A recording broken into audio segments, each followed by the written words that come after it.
Good afternoon, everybody. Happy Friday.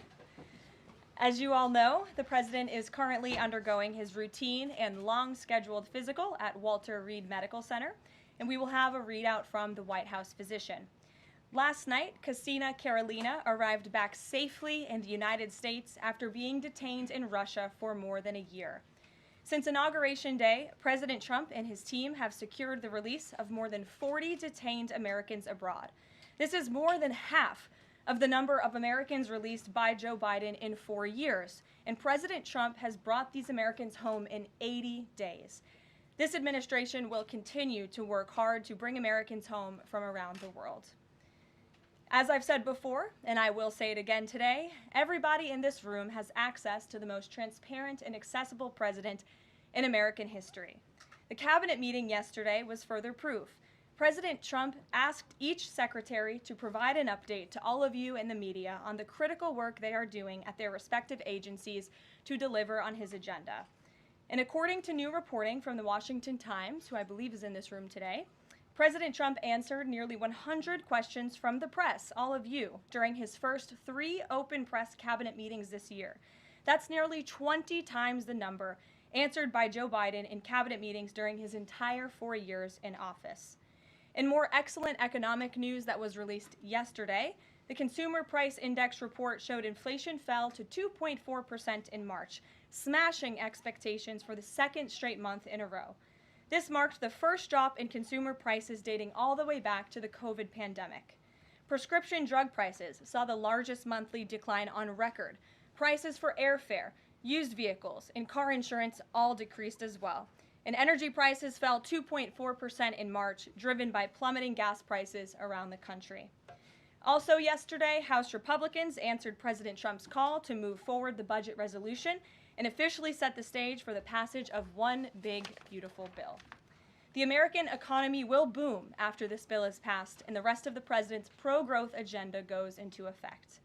The largest tax cuts and deregulation in history, coupled with our energy industry unleashed and renegotiated trade agreements that put America first, are the ultimate formula to usher in the golden age of America.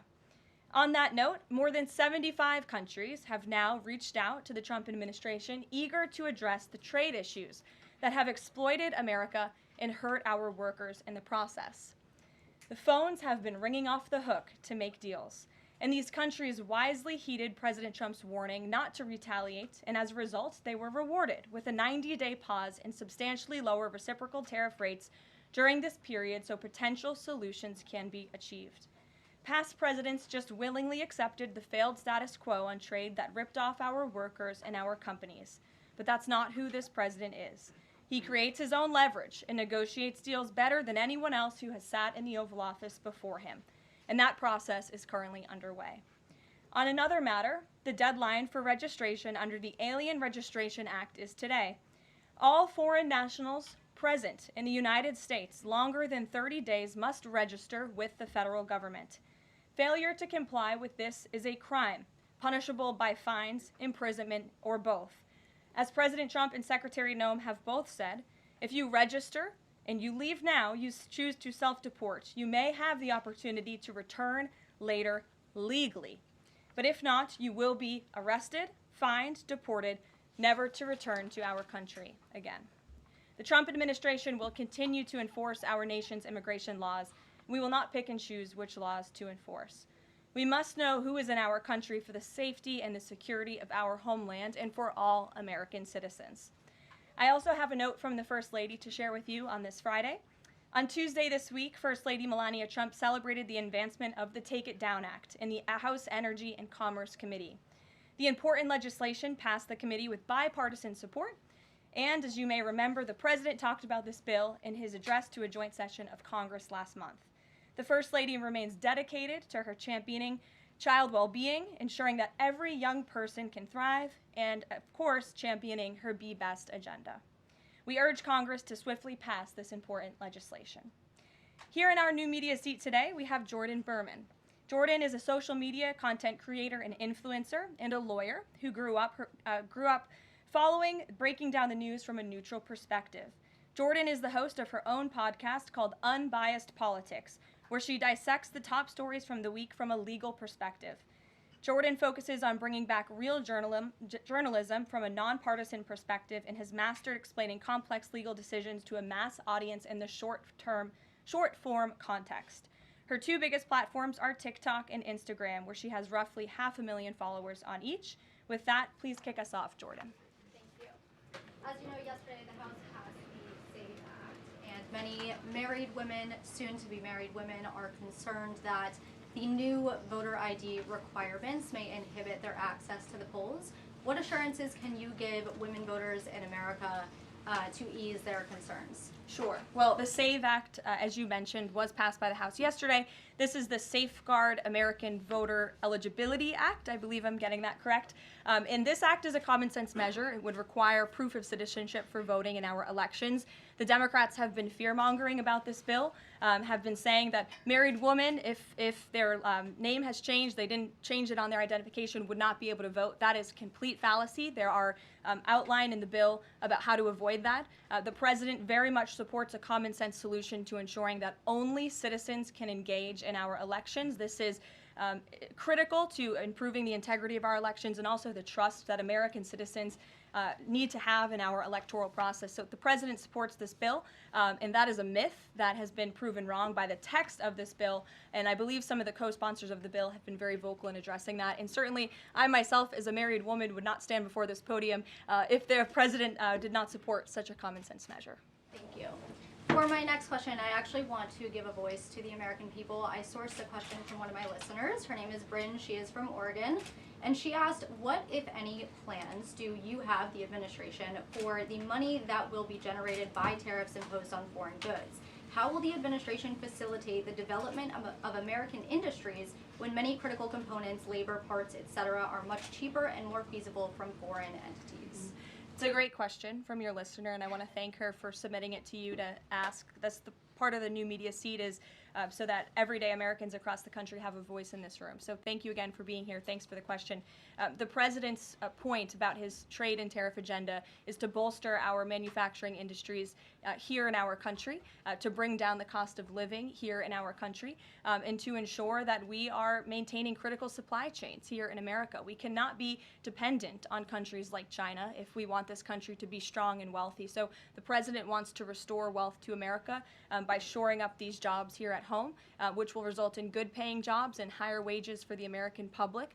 And so Americans should trust in that process. He effectively implemented tariffs in his first term while driving down the cost of living in this country, and that's what he's focused on doing again. Thank you. As a follow-up question, could I just ask, are there any specific ideas that the administration has as to what that revenue, specific tariff revenue, will be used for? Yes, to the heart of your question, the president has spoke about the trillions of dollars that he expects in revenue from tariffs and how we can use it to pay down our debt and to ensure that we are no longer faced with a crippling national debt in the trillions that is going to bankrupt our nation for future generations. So that money coming back home will make America in the green rather than in the red, which any small business owner across the country, I believe, can appreciate. Thank you so much. Thank you. Kelly. Hey. Tomorrow there will be negotiations between the United States and Iran in Oman. What are the president's chief goals for that, and is he satisfied with how Iran is responding to this? They don't want direct face-to-face negotiations, instead sort of old-school shuttle diplomacy where they're in separate rooms and messages are passed back and forth. So is the president comfortable with the arrangement there, and what is the chief objective? Well, I have spoken to both the president and also his national security team who will be engaged in these discussions. These will be direct talks with the Iranians, and I want to make that very clear. I also spoke to the president just last night about his goal when it comes to Iran, and he has reiterated repeatedly to all of you publicly and also privately to his team here at the White House, his ultimate goal and the ultimate objective is to ensure that Iran can never obtain a nuclear weapon. The president believes in diplomacy, direct talks, talking directly in the same room in order to achieve that goal. But he's made it very clear to the Iranians, and his national security team will as well, that all options are on the table, and Iran has a choice to make. You can agree to President Trump's demand, or there will be all hell to pay. And that's how the president feels. He feels very strongly about it. And can you update us on Mr. Witkoff in Russia and what's happening with direct communications with Vladimir Putin? I can confirm that Mr. Witkoff is in Russia to have direct communications with the Kremlin and with Vladimir Putin. This is another step in the negotiating process towards a ceasefire and an ultimate peace deal in Russia and Ukraine. As these negotiations are ongoing, I obviously will not get ahead of the president or his team, but I think the president has been quite clear that he's been continually frustrated with both sides of this conflict, and he wants to see this fighting end. He wants the war to end. We believe we have leverage in negotiating a deal, to a peace deal, and we're going to use that leverage, and the president is determined to see this through. Thanks, Caroline. President Trump has said China wants to make a deal on tariffs. The president says he has a great relationship with Chinese President Xi. He's willing to speak with him directly. Why doesn't the president just pick up the phone and get this ball going? All of the things the president just said are true. The president, as I said from the podium just a few days ago when I was up here, would be gracious if China intends to make a deal with the United States. If China continues to retaliate, it's not good for China. The United States of America is the strongest, best economy in the world, as evidenced by the more than 75 countries who have called the administration immediately to cut good deals. So the president wants to do what's right for the American people. He wants to see fair trade practices around the globe, and that's his intention and his goal. So is he waiting for China to make the first move here? I'm not going to comment on communications that are happening or may not be happening, or either way. We'll leave it to our national security team to get these discussions underway. And as always, in the effort of transparency, we will provide updates moving forward. But the president has made it very clear he's open to a deal with China. Why is he optimistic that China's going to make a deal or wants to make a deal? If they're not talking, where's that optimism come from? He's optimistic. Hey, Sean. why would any of our allies work with us to isolate China in a trade war if we're treating friend and foe alike? You'll have to talk to our allies who are reaching out to us. The phones are ringing off of the hooks. They've made it very clear they need the United States of America. They need our markets. They need our consumer base. You saw Prime Minister Benjamin Netanyahu in the Oval Office with the president saying that he was going to bring down all of their monetary tariffs and their non-monetary tariff trade barriers as well. We've heard from South Korea. We've heard from Japan. The president has spoken to Vietnam. We have Italy coming to the White House next week. There's a reason for that, Sean, and it's because they need the United States of America and our business model and our markets to survive, and the president is using that leverage to our advantage. Michael. Hey, thank you, Caroline. Two-part question on China. Beijing says it will simply ignore any further tariff escalations from the U.S. Does President Trump see this as China backing down? And as a follow-up to that, what do you say to people like Shark Tank's Kevin O'Leary who say, you guys simply haven't tariffed China enough? Look, the tariff rate on China remains where it was yesterday, at the 145% level. The president made it very clear when the United States is punched, he will punch back harder, and he hopes to make a deal that benefits the American worker and our companies that have been ripped off for far too long, and he's finally taking bold and courageous action to do that. You know, taking on China is, in the terms of trade and tariffs, is something that both Democrats and Republicans alike have spoken about for decades. President Trump is finally doing it. Caroline, real quick, the president of El Salvador is coming to the White House on Monday. Does President Trump want him to bring Kilmar Abrego Garcia with him? The Supreme Court made their ruling last night very clear that it's the administration's responsibility to facilitate the return, not to effectuate the return. I believe the Department of Justice just filed another brief in the lower court. I would defer you to that for any updates. But as you mentioned, President Bukele will be here at the White House on Monday to talk about the cooperation that is at an all-time high. And we very much appreciate President Bukele and El Salvador's cooperation and the repatriation of El Salvadorian gang members who the previous administration allowed to infiltrate our country. Sure. Thank you very much, Caroline. The president spoke quite highly of the great relationship that he has with the Turkish president. We know that the president might be heading off to the Middle East very soon. Is he planning to meet with the Turkish president, either here in the White House or in Turkey? Any plans? I don't have any details about the president's overseas trip other than to say he was surely going to Saudi Arabia. There could be more countries as part of that trip. We're working on the details, and as I've said repeatedly, we will provide the details of that trip as soon as possible. A trip to Turkey, or his invitation to the Turkish president, is under consideration? I'm not going to comment on the details of the trip, but once they're confirmed, I will certainly let you all know. Yes, Stephen. Thank you, Caroline. I'd like to ask you about presidential health and also about tariffs. On presidential health, are there plans for the president's physician to come here and take our questions? And also, President Trump repeatedly makes remarks about the former president's health. Is he considering using his executive powers to bring any greater transparency there?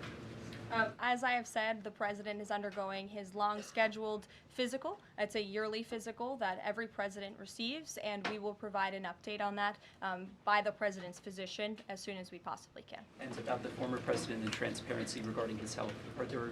Well, I can tell you there was certainly a lack of transparency from the former president, from the entire former administration, and frankly, a lot of people in this room when it came to the health and the competence of the former president of the United States, Joe Biden. There was one of the greatest cover-ups and frankly political scandals this nation has ever seen. It's been unraveled in some recent books that are being written by journalists who engaged in that cover-up and scandal, which is quite ironic. But this president is clearly committed to transparency. You in this room see him and hear from him on a daily basis. You in this room know from covering him, it's hard to keep up with him. He is a machine working around the clock every single day. And the physician, after today's physical, will provide an update on the report in the effort of transparency. If I could ask about tariffs, there have been big swings this week in the Treasury bond yields. There's a theory that it might be because of China dumping these as leverage, driving up costs for U.S. loans like mortgages. Does the White House have evidence that this is in fact a result of Chinese dumping, and if so, is there a message on that? Not to my knowledge, but I would check in with the Treasury Department on that. I can tell you I know our Secretary of Treasury, Scott Bessent, is keeping a very close eye on the bond market. He spoke about it at the White House this week, and I know he's keeping his eyes on it day to day. Ed. Thanks. Thank you, Caroline. So the administration, I have an administration source who's telling me that we're weeks away from the first deal with the country over tariffs. Where is the administration? How soon can we see that? And what country is that first one? I won't reveal or get ahead of our trade team as these negotiations are obviously ongoing, but I can tell you very good progress has been made. Jameson Greer was on television this morning and I spoke to him, and he confirmed that more than 15 offers are already on the table, which is remarkable in just a mere matter of days. And as I said earlier, we've heard from more than 75 countries around the world. This is a team effort. The president has a team of great, brilliant advisors who have been with him every step of the way, and all of them will be divvying up the workload. And I just want to give the president and his trade team credit for taking this on. This is a massive undertaking. There's no doubt about it. We take it very seriously. The president is determined to renegotiate global trade on behalf of American workers. And again, you've seen people on both sides of the aisles calling for this for years, but I think no other president lacked the courage or maybe the work ethic or the stamina to take on such a task. And I know there were some questions about the president's delayed departure earlier to Walter Reed. I'd like to address it was because he's working on this very issue, so he was running a bit behind this morning. On the 90-day pause, what would the president need to see in order to extend that 90-day pause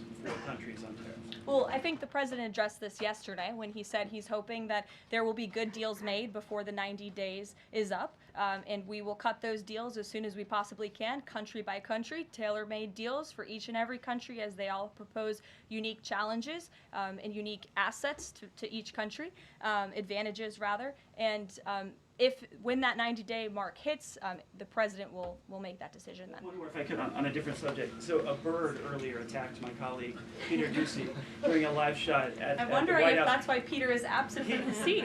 Is he doing okay? He's recovering. Has anyone checked on him? He's recovering. Is anyone looking into that incident?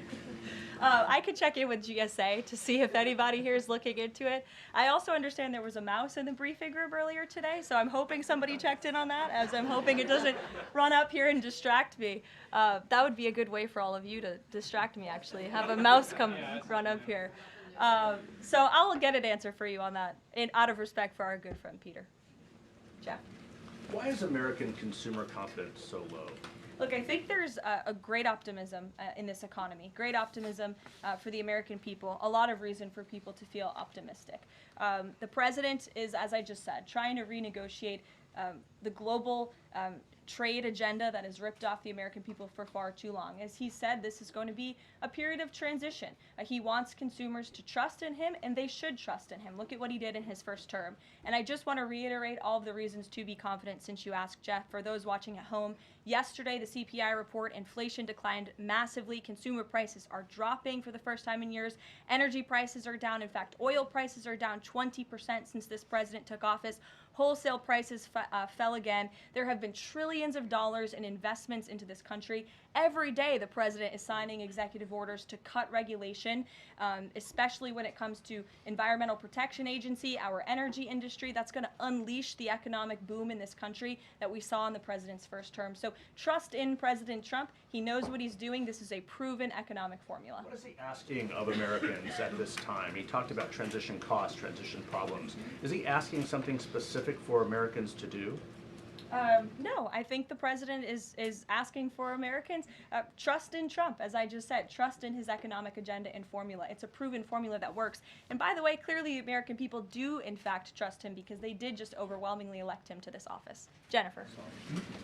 Is he going, I'm asking about the physical, is he undergoing any general anesthesia, and can you outline any of the other tests that he's doing today? He is not. He is undergoing quite a few tests, imaging. Again, it's a it's a yearly physical, so there's quite a lot that goes into it to make sure the president is accomplishing all of his goals, and we will provide a readout of that as soon as we can. And will you be committed to releasing all of the results, as many of the results as possible? Of course, yes. The president's physician will do that. I spoke with him this morning. Caroline, Sure. will you guys also consider releasing the president's fitness plan? He actually looks healthier than ever before. Healthier than he did 8 years ago, and I'm sure everybody in this room could agree. Is he working out with Bobby Kennedy? And is he eating less McDonald's? I can confirm the president is in very good shape, as you see, on a near daily basis here. And in that vein, thank God it's Friday. It's been a very long and busy week here at the White House. We will see you all on Monday, and we will release the results of that report as soon as we can. Have a great weekend, everybody. Thank you.